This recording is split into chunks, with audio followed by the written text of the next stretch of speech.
Hello, hello! Welcome to this week's edition of the Not So Live feed. I slightly have my voice back compared to last week's cold special. So, without further ado, let's get an intro. I'm everywhere.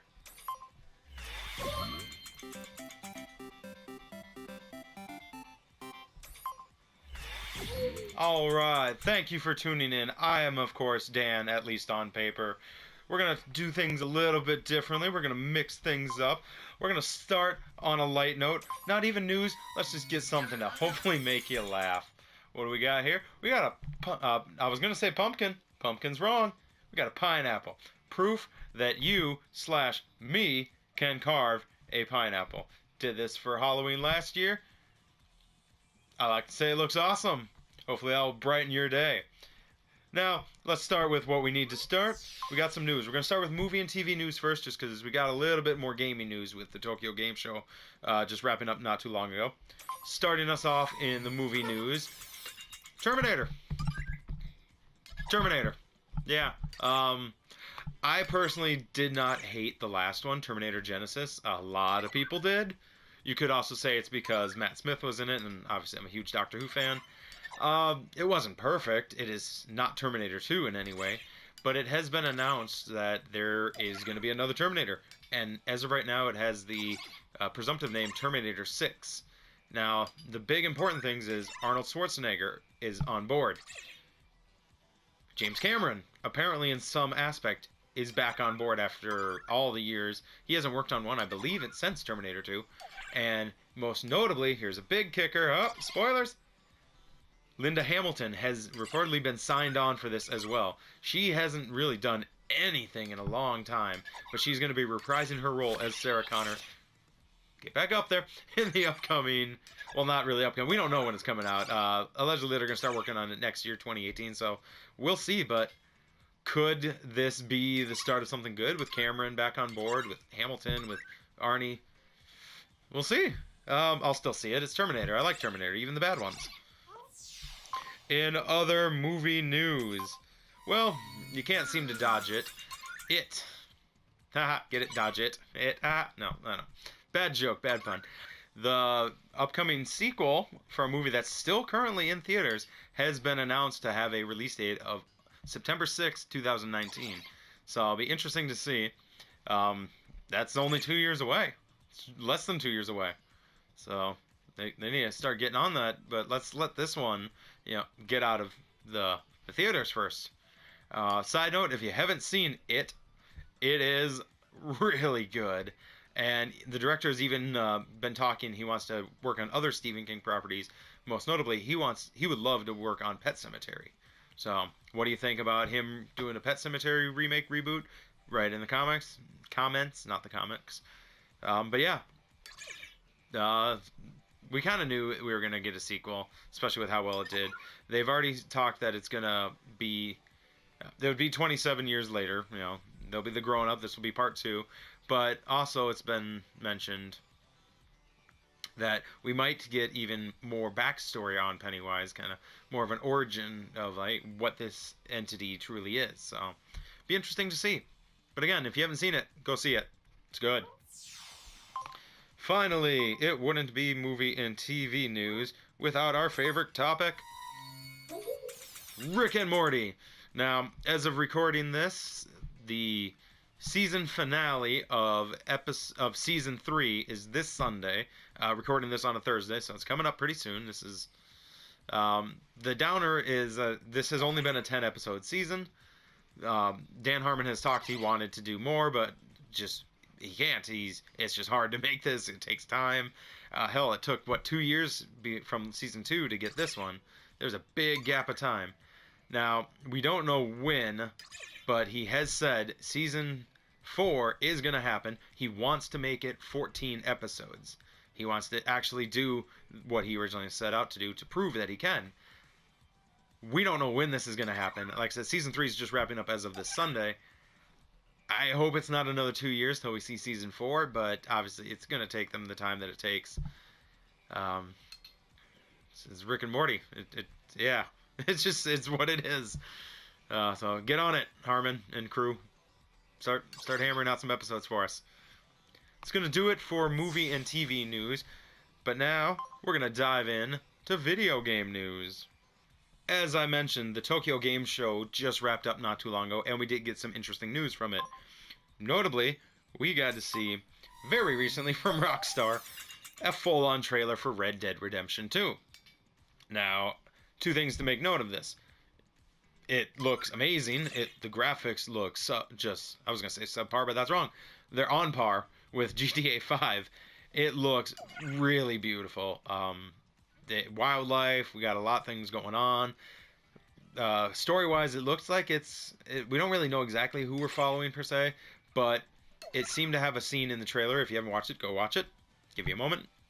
You had your moment. You're back. It seemed that at one point, the main protagonist was talking to John Marston's son when he made a comment about the mother grieving the dead husband, and it looked a lot like the same kid. I think his name was Jack. So, the other notable thing to make note of is at the end of the trailer, we got to see a release date of spring 2018. This is Rockstar, after all. Rockstar, being a former employee of GameStop, I know Rockstar is notorious for delays. We would get marketing in that would say, like, this game coming out then. Yeah, no, none of that happens. Like, you could blame GameStop, you could blame so many people. Rockstar is notorious for this. It's just how they are. But hell, when it comes, definitely looking forward to it. In other video game news, we're going to kind of stretch the term video game here, and we're going to actually talk board game. It was announced not fairly recently that Resident Evil 2 is getting a board game. I don't really have a comment for that other than cool. Resident Evil 2 of all the Resident Evils is still my favorite, Resident Evil 7 included. I just love everything about it. Can't wait for the remastered. To see what it does. If it actually is running on the RE engine, that would be sick. If it was in first person, I got no complaints there. But there's so many things about Resident Evil 2 that I thought it's my favorite. It just stood out. But it is getting a full-on board game. So definitely, if you're a fan of tabletop games, keep an eye out for that. Last up in video game news, we got an interesting little announcement about the Zone of Enders franchise. Now, correct me if I'm wrong, that's Konami. Konami doesn't usually do things we like. Then again, it could be Square Enix. Square Enix does things we like. But I believe it's Konami. Either way, they have announced a new Zone of Enders, and they have also announced it's going to have PSVR support. That would be awesome. That would be really cool. So I'm really hoping maybe I'll have it like, who actually develops it? We'll put it down right here. But a new Zone of Enders, not coming out for a while, slated late next year. But can't go wrong with that, right? That has been gaming news. Definitely stay tuned. We have two more things coming up. We have the Wrestling 3 count, of course. But we're also going to debut something new. You're going to have to stay tuned until after the wrestling.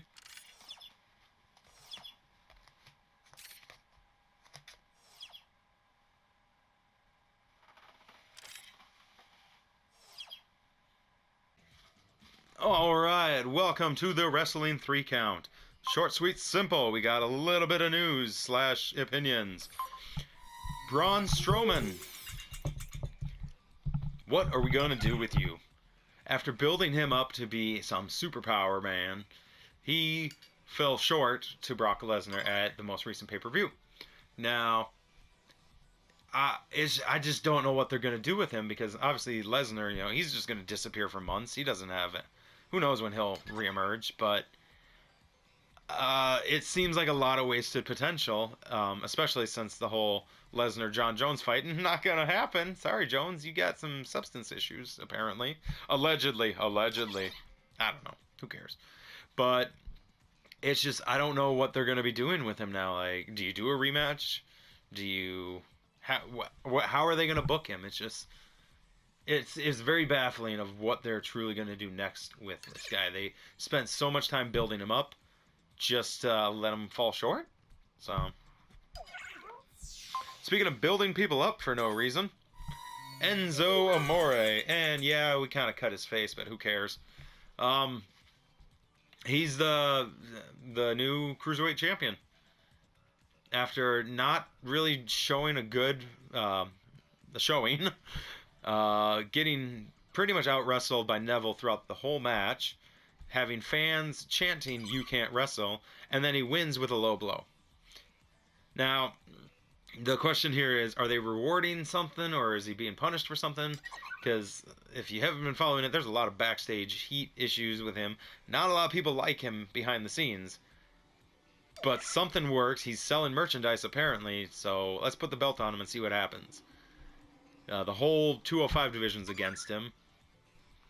I don't know story-wise what they're thinking about with this. I did mention in the last thing that it would be kind of funny if he won the Intercontinental title and the Cruiserweight in the same night. Well, he won one of them, so he didn't have a match for the other one.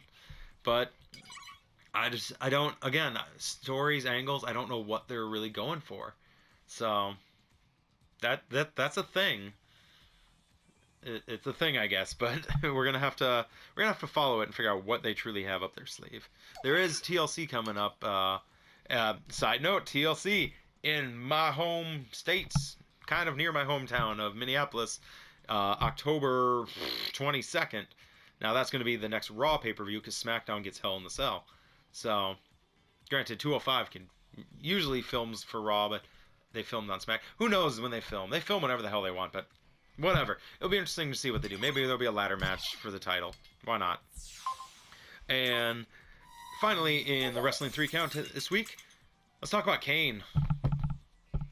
Remember Kane? Anybody? Alright. Well, he hasn't been seen in quite some time. There's been rumor that he's retiring. He hasn't officially said anything. In a recent interview, he actually talked about his political career, and he's apparently has plans to run for mayor in a hometown in Tennessee. So, that's something. When asked if he is retired from the WWE, he said, and I quote, "We have an old saying in the WWE, never say never." The man is pushing 50, but even in the last couple matches, he's really been still putting on a pretty good show. So it'll be interesting to see if his political career does anything. If he gets elected, obviously he won't be coming back for a while, if ever, anytime soon. But then again, wasn't Rhino elected, like something in Detroit or somewhere in Michigan? So, and he still did some wrestling. It's just interesting to see. It's interesting to hear Kane in the news because it has been a while since we've seen him. This has been the Wrestling 3 count. Stay tuned. I know I'm taking up a lot of your time, a little bit longer than normal, but we do have one more new segment coming up next. Alright, as you can see from the little thing hanging over my shoulder, we're going to end this show a little bit differently than normal. We're going to end it with a review. We're going to review Mother.